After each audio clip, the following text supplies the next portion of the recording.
রোজা থাকা অবস্থায় মা বোনেরা রান্না করে, সে রান্না কেমন হয়েছে তা কি জিহ্বা দিয়ে স্বাদ বুঝতে পারবে কিনা? ভাইরা আমার, দরকারি প্রশ্ন।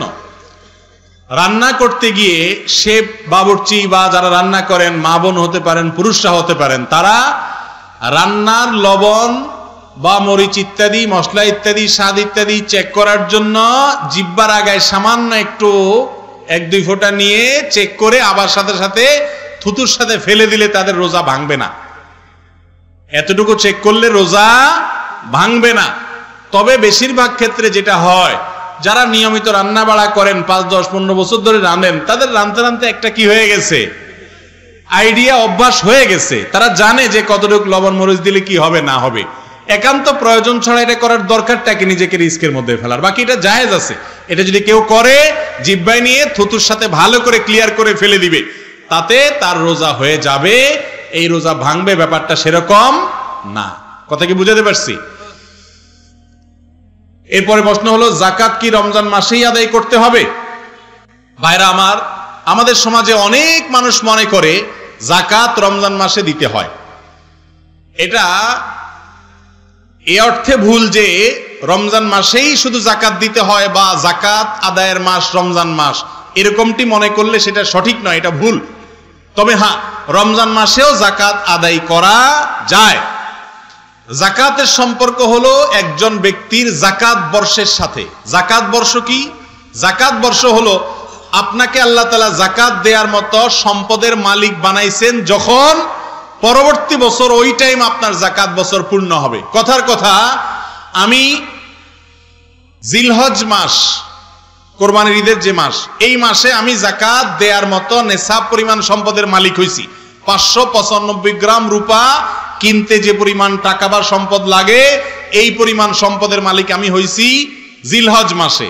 তাহলে পরবর্তী বছর জিলহজ মাসের একবারে শুরুতে, অর্থাৎ এই বছর শেষে পরবর্তী বছর জিলকদের শেষ হওয়া মানে, জিলকদ শুরু শেষ হয়ে জিলহজ শুরু হওয়া মানে আমার যাকাতের অর্থ বছর কমপ্লিট হওয়া। তাহলে আমি পরবর্তী বছর ওই টাইমে যাকাতের হিসাব করব।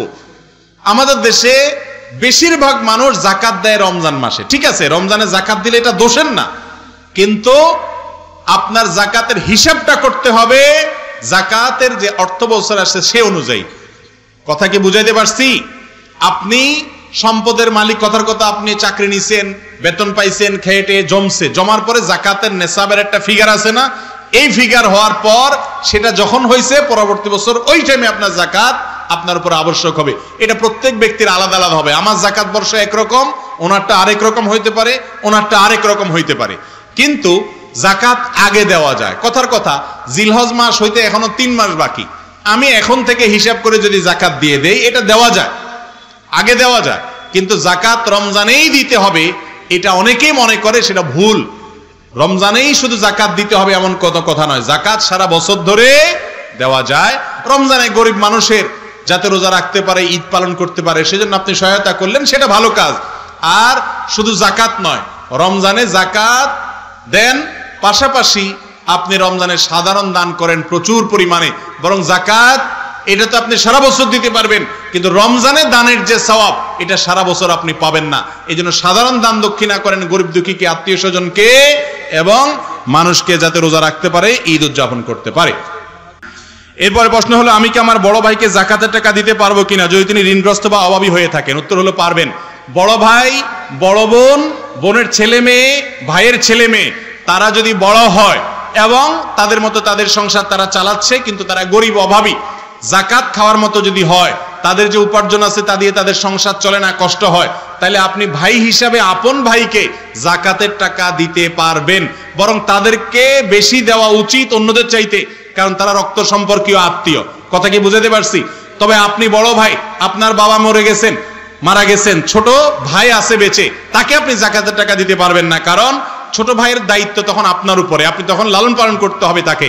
যাকাতের টাকা দিতে পারবেন, ভাই বড়, তার সংসার আছে আলাদা বা প্রাপ্তবয়স্ক হয়ে গেছে, আপনি তাকে যাকাতের টাকা দিতে পারবেন যদি সে অভাবী হয়, হকদার হয় যাকাতের। যাকাত দেওয়ার সুন্নাহ সিস্টেম কোনটি এবং কাদের উপরে যাকাত আবশ্যক? যাকাত ওই ব্যক্তিদের উপর আবশ্যক যাদের কাছে 52 ভরি বা 52 তোলা রূপা কেনার টাকা আছে। অন্য অর্থে বলতে পারেন 595 গ্রাম রূপার যে বাজার মূল্য, কত হবে আমি জানি না, যে টাকা হবে ওই টাকা সমপরিমাণ টাকা যার কাছে আছে, 1 বছর যদি থাকে অথবা ব্যবসার মাল থাকে তার উপরে যাকাত আবশ্যক হবে।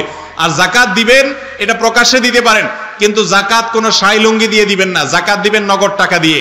ফিতরা দিবেন খাদ্য দিয়ে, যাকাত দিবেন নগদ টাকা দিয়ে, আর আপনার ফসলের যাকাত দিবেন ফসল দিয়ে, যেটা যেভাবে আসছে এইভাবে দিবেন। যাকাতের নাম দিয়ে শাই লুঙ্গি দিয়ে আমাদের দেশে আছে না নাই? এটা ভুল। আপনি শাই লুঙ্গি দেওয়ার কে ভাই? যাকাতের টাকা গরিবের হক, গরিবরে বুঝাই দিবেন টাকা দিয়ে, তার টাকা দিয়ে সে শাই লুঙ্গি কিনবে না আপেল কিনবে না ঔষধ কিনবে, এটা তার ব্যাপার, আপনি ঠিক করে দেয়ার কে? বুঝেন নাই কথা? এটা ভুল যে শাই লুঙ্গি কিনে দেওয়া হয়। তারাবির 4 রাকাত নামাজ পরপর যে দোয়া করা হয় তা সুন্নাহ সম্মত কিনা? তারাবির নামাজের 4 রাকাত পরপর একটা দোয়া পড়া হয়, সুবহানাজিল মুলকে ওয়াল মালাকুতে, এরপরে আরো শেষে কি কি আছে আমার পুরো জানা নেই।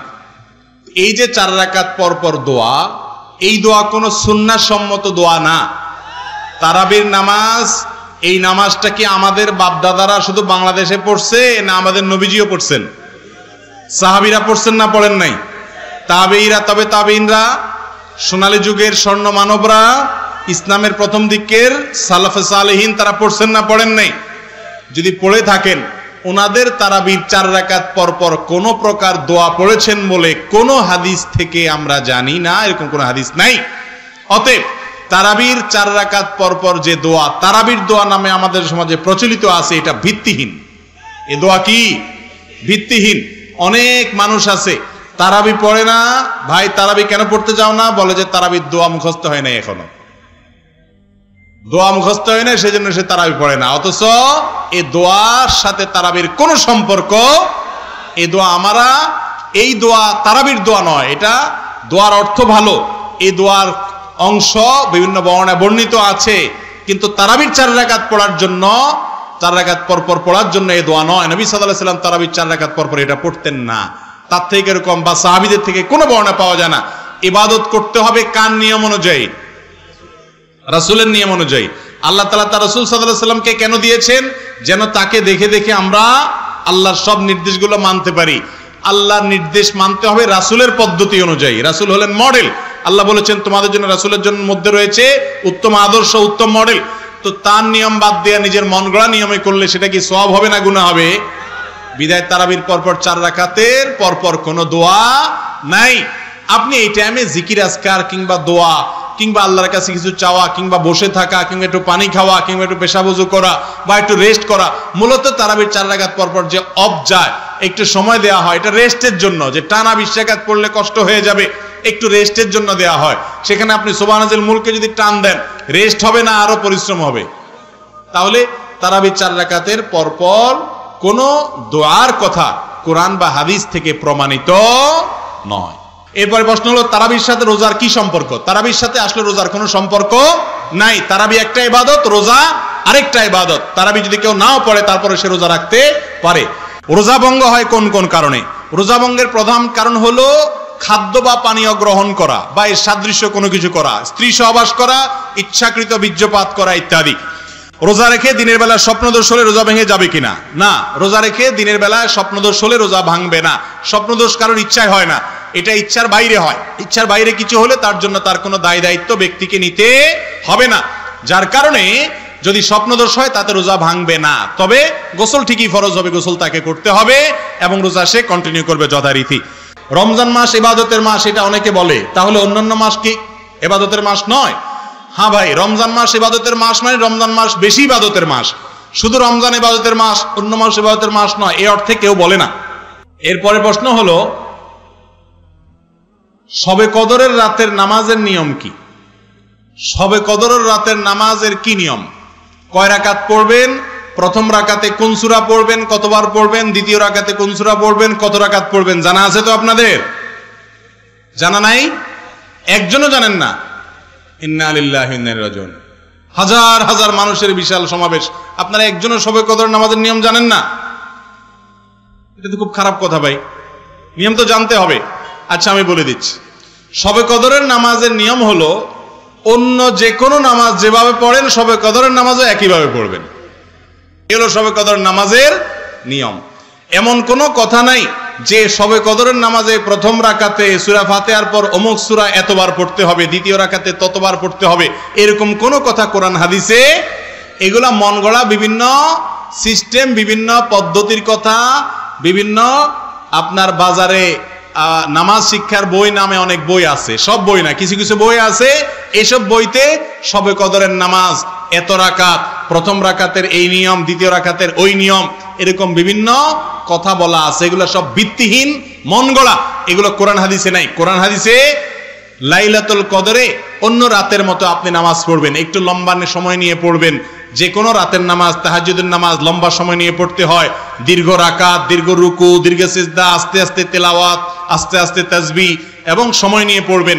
দুই রাকাত করে পড়বেন, যে কোনো সূরা দিয়ে পড়তে পারেন, একবার পড়বেন না দুইবার পড়বেন সূরা ফাতিহার পরে সূরা, এটা আপনার ব্যাপার, কোনো সূরা নির্ধারিত না।